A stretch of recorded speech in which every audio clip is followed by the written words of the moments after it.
Göyçayda bir nəfər məmura oğru deyib və 1200 manat məbləğində cərimələnib. Çox maraqlıdır. Mənə elə gəlir ki, amma bu cərimə doğrudan da belə formada təsdiq olunursa, ölkənin yarısını cərimə eləyəcəklər. Çünki hamı bilir ki, Azərbaycanda məmurlar hansı hoqqalardan çıxır. İndi görək bu xəbərdə nədən söhbət gedir.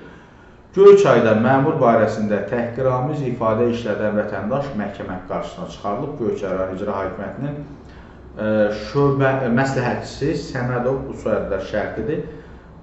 Deməli, onu paylaşan Qaraməryəm kənd sakini 70-ci il təvəllüdlü Yusifova hökm oxunub. Dəyərli izləyicilər, məhkəmə xüsusi ittiham qaydasında müraciət olunub məhkəməyə və məmur kənd sakininin ona böhtan atdığını və oğru deyərək təhqir etdiyini bildirib və məlum olub ki, daha əvvəl bələdiyyə sədri Yusifov barəsində məhkəməyə müraciət edib və ötən il həmin şəxs cərimələnib.